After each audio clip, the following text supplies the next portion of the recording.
और मैं दिल की गहराइयों से रेहान साहब को मुबारकबाद देता हूं।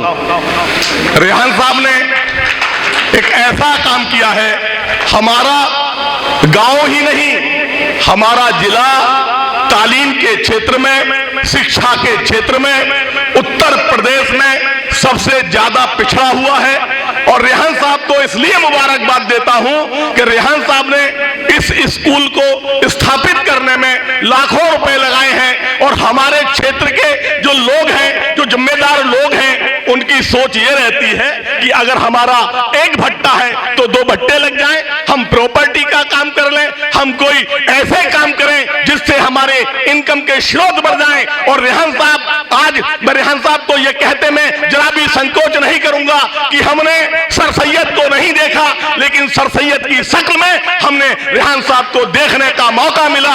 और रेहान साहब, दिल की गहराइयों से मैं आपको मुबारकबाद देता हूं। जो काम वदर सर, जो काम यहाँ के राजनीतिकों को, यहाँ के नेताओं को करना चाहिए था तालीम के क्षेत्र में, लेकिन यहाँ का कोई भी नेता किसी भी पार्टी का हो, वो ये नहीं चाहता कि हमारे बच्चों के हाथ में कलम आए, हमारे बच्चे पढ़े, हमारे बच्चे लिखे, हमारे बच्चे डॉक्टर बने, हमारे बच्चे इंजीनियर बने, हमारे बच्चे वकील बने, हमारे बच्चे IAS बने, हमारे बच्चे IPS बने। वो चाहते हैं कि हमारे बच्चे उन निकम्मे नेताओं की जो औलादे हैं उनको जिंदाबाद जिंदाबाद करते रहे। हम जाहिल रहे, हम गवार रहे, हम अनपढ़ रहे, हम अशिक्षित रहे। क्या बात है भाई,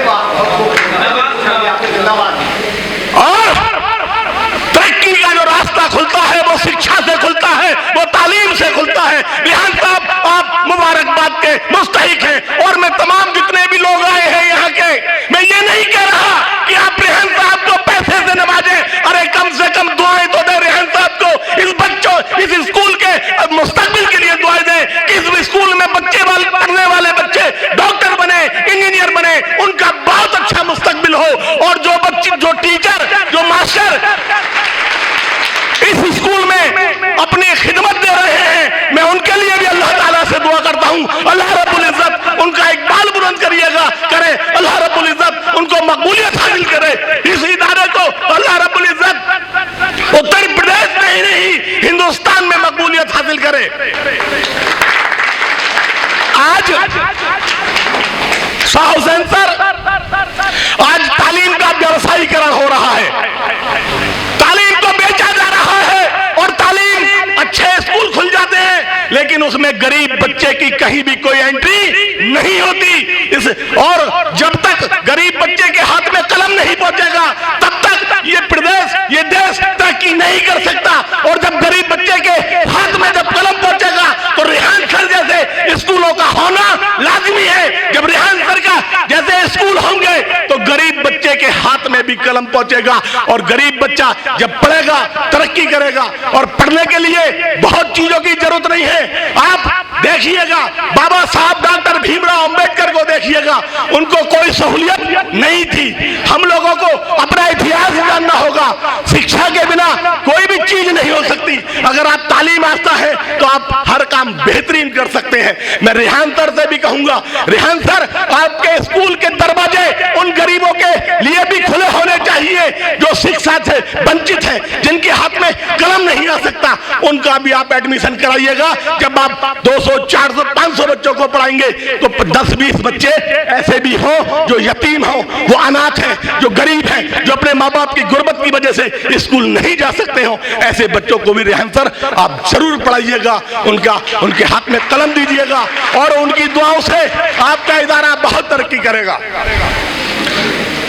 तो हम लोगों को ये अहद करना है, हमें ये नहीं देखना है। आज बदर सर, सबसे बड़ी बदकिस्मती क्या है कि हमारे जो पेरेंट्स हैं वो भी अशिक्षित हैं। वो ये चाहिए, उनसे पूछा जाएगा आपका बच्चा कहाँ पढ़ता है, कि गाड़ी लेने आती है, 50,000 रुपए महीना की फीस है, वो इसी में खुश है। उन्हें ये नहीं पता कि उनका बच्चा क्या पढ़ता पटक पढ़कर लौटा है, क्योंकि वो जानते ही नहीं।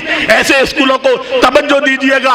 और इस शेर के साथ अभी जो कह रहे थे, ये जो माहौल है, इस माहौल को जो खराब किया जा रहा है, इसके लिए जिम्मेदार हम हैं, क्योंकि हम पढ़े लिखे नहीं हैं। आज हमको जो देशभक्ति के सर्टिफिकेट देते हैं वो लोग हैं जो अंग्रेजों की गुलामी किया करते थे, जो अंग्रेजों की जासूसी किया करते थे। हम पिछड़ इसलिए गए क्योंकि हम अशिक्षित और बिना पढ़े रह गए। मैं इस स्कूल के लिए भी एक शेर कहूंगा कि इन बच्चों के अंदर इनका मानसिक विकास करिएगा, इनका शारीरिक विकास करिएगा, इनको इस राष्ट्र की मुख्य धारा से जोड़िएगा और इनके अंदर एक इंसानियत का एक संदेश दीजिएगा। मैं शेर के साथ अपनी बात को खत्म करूंगा। मैं किस मिट्टी का हूं यारो, मेरी पहचान लिख देना, और कफन के एक कोने पे हिंदुस्तान लिख देना। मेरे माथे पे धर्मों के टिकट चस्पा ना कर, मेरे बस नाम के आगे फकत इंसान लिख देना। हिंदुस्तान जिंदाबाद, इंसानियत जिंदाबाद, आमना पब्लिक स्कूल जिंदाबाद, और यहां पर आए सब मेहमान जिंदाबाद जिंदाबाद।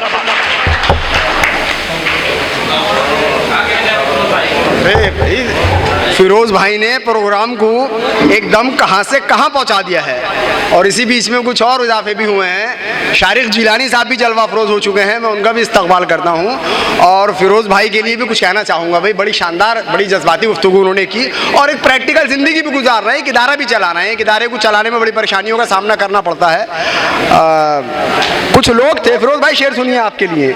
कुछ लोग थे कि वक्त के साँचे में ढल गए, कुछ लोग थे कि वक्त के साँचे में ढल गए, कुछ लोग थे कि वक्त के साँचे बदल गए। तारीख ये बताती है फिरोज की हमें, तुम बाद में चले थे पर आगे निकल गए। एक बार फिर तालियां फिरोज भाई के लिए। आइए हजरात, वक्त बहुत कम है और जैसे जैसे वक्त बढ़ गया, प्रोग्राम पूरे शबाब की तरफ बढ़ गया। लोग भले ही देर से आ रहे हैं लेकिन बहरहाल आए हैं, मैं उन सबका इस्तकबाल करता हूँ। और अब बस थोड़ी देर के लिए माइक पर सरतरीन के एक नौजवान, बगैर किसी तारुफ के मोहताज, एक स्पीकर, टीचर और बहुत कुछ खूबियों के मालिक, जोरदार तालियां जुनैद इब्राहिम साहब के लिए।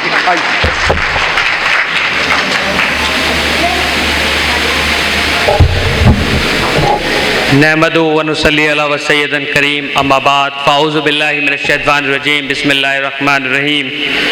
एक ज़िद है कि दिल से फिर स्कूल जाना चाहता हूँ, एक ज़िद है कि फिर से स्कूल जाना चाहता हूँ। जिम्मेदारी को रख के परे फिर से बेग का बोझ उठाना चाहता हूँ। आज काबिल एहतराम सदर मोहतरम जनाब शाहिद खान साहब, गेस्ट ऑफ ऑनर जनाब किशवर जहां जैदी, मैम बदर जमाल साहिल साहब और मीर शाह हुसैन, आप जिनको चीफ गेस्ट होना चाहिए था वो इस प्रोग्राम की निज़ामत कर रहे हो, तो आप अंदाज़ा लगा सकते हैं जो स्पीकर आ रहे हैं उनके लिए कितनी मुश्किल और मशक्क़त की बात होगी। मैं शुक्रगुजार हूँ मीर शाह हुसैन साहब का कि उन्होंने हमारी इस दावत को कबूल किया और निज़ामत को कबूल किया। बात चल रही थी बच्चों के मुस्तकबिल की, तो मैंने भी सोचा कि कुछ अशार कहता चलूं। कुछ बात है कि हस्ती मिट्टी नहीं हमारी, कुछ बात है कि हस्ती मिट्टी नहीं हमारी। बरसों रहा है दुश्मन दौरे ज़मा हमारा, बरसों रहा है दुश्मन दौरे ज़मा हमारा। हालाते ज़िंदगी को अगर पहचानना चाहते हैं, कुछ जानना चाहते हैं, कुछ समझना चाहते हैं, तो लोग कहते हैं बुजुर्गों के पास बैठा करो, बुजुर्गों से बहुत कुछ हासिल होता है। तो आज गुफ्तगू उन्हीं बुजुर्गों से, उन्हीं पेरेंट्स से, छोटी सी 2 मिनट की गुफ्तगू कि जब बच्चा पैदा होता है, when the child was born at the age of the primary education, जब वो प्राइमरी एजुकेशन की तरफ जाता है तो वो एक खाली किताब होता है, एक कोरा कागज होता है, उस पे कुछ हर्फ नहीं होता, कुछ भी हर्फ नहीं होता। जिम्मेदारी मिलती है ऐसे ही स्कूल चलाने वाले लोगों को कि आप आइए और इनका मुस्तकबिल बनाइए। बच्चे को टीचर के पास भेज दिया जाता है तालीम के लिए, उसकी तरबियत के लिए। टीचर अपनी तौर से कोशिश करना शुरू कर देता है। पहले बच्चा गिरता है, फिर चलता है, फिर गिरता है, फिर चलता है, फिर चलता रहता है, और आज फिर वो इस काबिल बन जाता है कि वो आपके सामने खड़ा होता है। मैं भी एक ऐसे स्कूल से ताल्लुक़ रखता था, ऐसी छोटा स्कूल, वो गुमनाम स्कूल, न जाने उसने कितने हीरो को पैदा किया। यहाँ पर मैं सिर्फ इतनी सी बात कहना चाहता हूँ पेरेंट्स से, ख़ास तौर से देखिए बच्चा आपका है, मुस्तकबिल भी आपका है। जब बच्चा बड़ा होगा और वो आपसे सवाल करेगा, अब वो सवाल नहीं करेगा, दुनिया सवाल करेगी जब आपका बच्चा छोटा तो आपने अपने बच्चे के साथ क्या किया। अब हम अगर वो पीछे वाली बातों पे ही मरते रहे कि हमारे उन्होंने कुछ नहीं किया, हमारे उन्होंने कुछ नहीं किया, तो हमसे आगे वाली जनरेशन भी इसी बात को हमसे कहती रहेगी। तो हालात को बदलने के लिए पहले खुद को बदलना होगा। बच्चा प्राइमरी एजुकेशन में जब हासिल करने के लिए जाता है तो हर माँ बाप की जिम्मेदारी होती है कि अपने बच्चे को वक्त दें, क्वालिटी ऑफ टाइम। बच्चे से पूछें बेटा आपने क्या सीखा, बच्चे से कहें बेटा आपने आज क्या सीखा। हो सकता है बच्चा कुछ ना सीखा हो, अगले दिन फिर पूछें बच्चे आपने कुछ सीखा। 1 दिन 2 दिन 3 दिन 4 दिन, जब 6-7 दिन गुजर जाएंगे तो बच्चा कभी ना कभी जरूर कहेगा हाँ अब्बा जी आज मैंने अलिफ बनाना सीखा, हाँ अब्बा जी आज मैंने बे बनाना सीखा। जब जिम्मेदारियों का एहसास कराएंगे तभी वो जिम्मेदार बनेंगे। हम जिम्मेदारी का एहसास कब कराते हैं बच्चों को, जब वो 12th पास कर जाते हैं, उसके बाद कहते हैं कुछ करो। जब उसकी जड़ें, जिस वक्त हमें ख्याल करना था, जिस वक्त हमें उसकी जड़ों को पानी देना था, जिस वक्त हमें उसकी जड़ों को सपोर्ट करना था, आप रोडों पे निकल जाइए, जब छोटे पेड़ लगाए जाते हैं ना, पहले उनकी पूरी सिक्योरिटी की जाती है, उस पर जाल भी लगाया जाएगा और नगर पालिका या जो भी उसके जिम्मेदारान होते हैं सुबह शाम उसे पानी भी डालेंगे। तो आप देखेंगे उन पेड़ पौधों का कि जिसको ख्याल रखा जाता है, जिसको संवारा जाता है, जिसको वक्त पे पानी दिया जाता है, वक्त पे खाद दी जाती है और उस पर निगहबानी की जाती है, वो दरख्त आगे चल के बड़े बड़े शजर में बदल जाते हैं। और वही दरख्त फिर हम लोगों को, जब हम ऐसी तपती धूपों में रोड पे निकलते हैं तो वही शजर हमें क्या देते हैं, वही शजर हमें आराम देते हैं। तो अगर अपने मुस्तकबिल को संवारना है तो बच्चों की तरफ देखें। हम देखते हैं बड़ों की तरफ कि उन्होंने क्या किया, उन्होंने जो किया वो किया, उस वक्त के लिहाज से जो उनके लिए बेहतर था उन्होंने वो किया। आज हमारे लिहाज से जो हमें बेहतर लगता है हमें वो करना चाहिए। बच्चों का एक तो आपको माइंडसेट पढ़ना चाहिए कि दिमाग से वो क्या सोचते हैं, क्या बनना चाहते हैं। बनना बच्चा डॉक्टर चाहता है, हम उसे इंजीनियर बनाने पे लगे हुए हैं। बच्चे की ड्राइंग बहुत अच्छी है, फाइन आर्ट्स में बेस्ट है, वो कैलीग्राफी बहुत जबरदस्त करता है, लेकिन नहीं, हम उससे कह रहे हैं नहीं तुम कैलीग्राफी मत करो, जबकि कैलीग्राफी में बहुत जबरदस्त कैरियर है, एक बहुत बड़ा कैरियर है कैलीग्राफी में भी। हम उससे कहते हैं नहीं नहीं तुम ये मत करो, उसके लड़के ने ये किया है, वो ये कर रहा है, तुम भी यही करो। हो सकता है कि आपका बच्चा उसके अंदर वो क्वालिटी ना हो, उसके अंदर दूसरी क्वालिटी हो। अपने बच्चे को पहचानिए। अब पहचाना कैसे जाता है, हर किसी के अंदर ये क्वालिटी नहीं होती, इसी वजह से स्कूल और इदारे कायम किए जाते हैं। आइडेंटिफाई करिए अपने बच्चों के अंदर के मुस्तकबिल को कि वो क्या बन सकता है, आपने उसको कितना दिया। खाली 2 वक्त की रोटी, कपड़ा, अच्छा सा मोबाइल, एक बाइक देना उसका मुस्तकबिल संवारना नहीं है। Sorry to say that if you provide the vehicles, the food, the new bike as well as the new house, you made the new house for your newborn child, doesn't matter, because if you gave the quality of education of your child, so you have the secure future. अगर आप उसको इन सारी चीजों से भी बचाकर सिर्फ इतना कर लें कि उसको पढ़ाई की तरफ माइल कर दें, जो पढ़ाई में उसे खर्चा आता है। मैं माफी के साथ ये कहना चाहूंगा क्योंकि मेरा मिलना जुलना बहुत रहता है डिफरेंट सोसाइटीज से, हर सोसाइटीज में आना जाना रहता है, तो मैं वहाँ एक चीज नोटिस किया मैंने 2016 में भी, उसके बाद थोड़ा सा चेंज आया कि हमारे यहाँ एक खासियत है, हमारे यहाँ जब बच्चा 9th में आता है ना तो उसे बाइक की चाबी दे दी जाती है, 10th में आता है तो उसे गली से निकलने का हुक्म दे दिया जाता है, ले सामान लिया। 11th में आता है तो फिर कुछ और, 12th में आता है कुछ और। उस टाइम जबकि उसे अच्छी किताबें देनी चाहिए थी, अच्छा टीचर देना चाहिए था, अच्छा उसको स्कूल देना चाहिए था, हम उसे क्या देते हैं, उसे अच्छे कपड़े देते हैं। कहते हैं हाँ उस वाले मॉल में चल लो, वहां बहुत अच्छे कपड़े मिलते हैं, तुझे पहनाऊंगा। कितने दिन देखेगा, 2 दिन 4 दिन, वो कपड़े पुराने होने। लेकिन अगर आपने उस बच्चे को सही से एजुकेशन दिला दी, जो वो बनना चाहता है उसे कोशिश करने दीजिए, जो आपको बनवाना है बनेगा, वही बनेगा जो आप चाहते हैं, क्योंकि माँ बाप से अच्छा दुनिया में कोई नहीं सोच सकता। अगर कोई ये कहे कि मैं आपके बच्चे के लिए आपसे अच्छा सोच सकता हूं, तो ये मेरी कमअक्ली होगी। माँ बाप से अच्छा कोई नहीं सोच सकता, लेकिन सोचेगा कब? जब वो सोचने की सलाहियत रखेगा। हमें उसको क्वालिटी ऑफ एजुकेशन देनी है।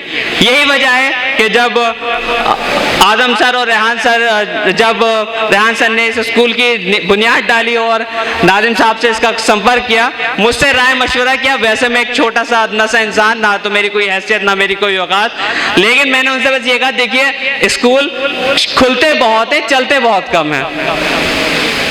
खुलते बहुत है, चलते बहुत कम है, चलाने का हुनर चाहिए।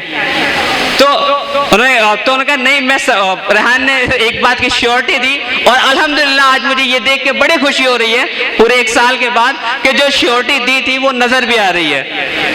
यहीं के स्कूल के बच्चे इंग्लिश में तकरीर कर रहे हैं, आपसे गुफ्तगू कर रहे हैं, शेर व शायरी कर रहे हैं। तो इसका मतलब ये है कि रेहान सर ने जो मुझसे वादा किया था एक क्वालिटी ऑफ एजुकेशन का, वो देने की पूरी कोशिश कर रहे हैं। जिम्मेदारी आप लोगों की है।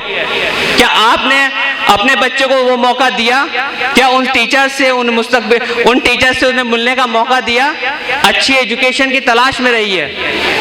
अल्लाह के रसूल सल्लल्लाहु ताला अलैहि वसल्लम, जो इससे पहले भी 2 या 3 बार तकरीरों में आ चुका है कि जब अल्लाह के रसूल सल्लल्लाहु ताला अलैहि वसल्लम पर पहली वही नाजिल हुई तो अल्लाह ताला ने ये फरमाया, इकरा, पढ़ो। अल्लाह ताला ने अपने महबूब इलाही से ये नहीं कहा कि तुम ये पढ़ो पहली बात में, अल्लाह ताला ने ये नहीं कहा तुम वो पढ़ो। अल्लाह ताला ने कहा 5 बार, अल्लाह ताला ने कहा पढ़ो उस रब के नाम। जब आप पढ़ना शुरू करते हैं ना, तब आगे आपकी लाइनें खुलती हैं, एजुकेशन बढ़ती है। और जब एजुकेशन आपका बच्चा, अगर एक भी बच्चा इस हयात नगर के पूरे एरिया से, एक हयात नगर पूरा एरिया मान लो सरायतीन और घुमावली और सारा का जोड़ दिया जाए, अगर एक IPS, एक UPSC क्वालिफाई, एक SSC एक बच्चा भी निकलता है, इवन एक टीचर ही क्यों ना बने, तो ऐसा नहीं कि खाली उस घर का नाम रोशन होता है। क्या रेहान सर के स्कूल का बच्चा था, अरे इनका नाम रोशन हुआ, उस पूरे इलाके का नाम रोशन उस पूरे इलाके का नाम रोशन होता है। इसका अगर अंदाजा आपको लगाना है, हम आपके शहर से पिछले कई दौरान जजेस भी निकले और भी कई लोग निकले। आज भी जब मैं जामिया में था, तो जब मैं पढ़ता था तो कभी कभी संभल का नाम आ जाता था, लेकिन किस में आता था आज तक मैंने बताया नहीं। किशोर मैम यहाँ बैठी हैं, उर्दू का मैं अखबार पढ़ता था तो कभी मजमून में, कभी उसमें नाम आता था, उर्दू के उसमें मैंने काफी नाम पढ़ा।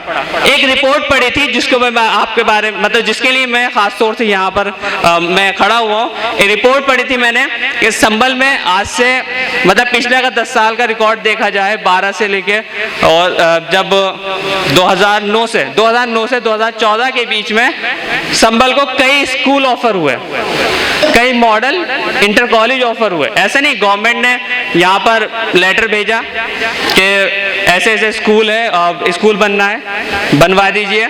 यहाँ पर नहीं बन पाया, कहीं और चला गया। यकीन मानिए, अभी हाल फिलहाल की बात है, शायद आप लोगों के जो एजुकेशन से ताल्लुक रखते हैं उनके पास तो इसकी इंफॉर्मेशन होगी। अभी कस्तूरबा जो वो है विद्यालय जो 10 तक जो चलते हैं, उन्हें 12 तक करा जा रहा है, 8 तक वालों को 12 तक किया जा रहा है गर्ल्स कॉलेज को। संभल के अंदर भी एक कॉलेज है आपके यहीं आसपास में ही है, उसको भी ऑफर आया वहाँ के एडमिनिस्ट्रेशन को कि इस स्कूल को हम अपग्रेड कर रहे हैं, तो सरकारी स्कूल होता है वो पूरा, उन्होंने लिख के भेज दिया यहाँ ज़रूरत नहीं है क्योंकि यहाँ हमारे पास ज़मीन नहीं है। अभी हाल फिलहाल की बात है ये, मतलब ज़्यादा पुरानी बातें नहीं कर रहा, अभी पिछले 2 महीने की बात है। वहाँ के टीचर से मेरी मुलाकात हुई, मैंने पूछा कि वही कस्तूरबा स्कूल तो अब तो अपग्रेड हो रहा है। कह रहा हाँ हमारे यहाँ भी अपग्रेड का ऑप्शन आया था, लेकिन कह दिए जगह नहीं है। और जब मैं रोडों पर निकलता हूँ बेइंतहा जगह होती है, इन वाले साहब का मकान, उन वाले साहब का ये फैक्ट्री, उन वाले साहब की वो वाली फैक्ट्री, इन वाले साहब का ये वाला फार्म हाउस, ये ब्रिक हाउस, ये स्विमिंग पूल, ये वो, लेकिन स्कूल के लिए जगह नहीं है। स्कूल को आप लोगों की जरूरत है। वो स्कूल जब भी कामयाब हो सकता है, कोई भी स्कूल, जब उसके आस पड़ोसी उसके साथ मेहनत और मशक्कत करते हैं। सर सैयद अहमद खान ने जब स्कूल शुरू किया था तो वो भी इससे ज़्यादा छोटी जगह थी, उससे ज़्यादा खुला हुआ मैदान था, कहा जाता है टेंट के अंदर शुरू किया था, लेकिन आज वो दुनिया की नामवर यूनिवर्सिटी है। मदन मोहन मालवीय ने जब बनारस हिंदू विश्वविद्यालय की स्थापना की, उन्होंने भी ऐसे शुरू किया था, छोटे, ऐसा नहीं कि हाथ के हाथ जो कोई यहाँ पर एक बहुत बड़ी बिल्डिंग हो जाएगी। जैसे जैसे लोगों ने उन्हें सहयोग करते रहे, आगे बढ़ता गया। जिस यूनिवर्सिटी से मैंने तालीम हासिल की, जामिया मिलिया इस्लामिया से, दिल्ली से, उस स्कूल की बुनियाद भी अलीगढ़ में ही रखी गई थी। वो भी ऐसे टेंट के स्कूल में था, फिर पक्का हुआ, थोड़ा हुआ, शिफ्टिंग होती रही, और आज जाके वो दुनिया की देश की नंबर 1 यूनिवर्सिटी है। अपनी बात को ज्यादा आगे ना बढ़ाते हुए, बहुत ज्यादा वक्त ले लिया, माफी चाहता हूं इसके लिए। सिर्फ मेरी एक इल्तिजा है, मेरी एक गुजारिश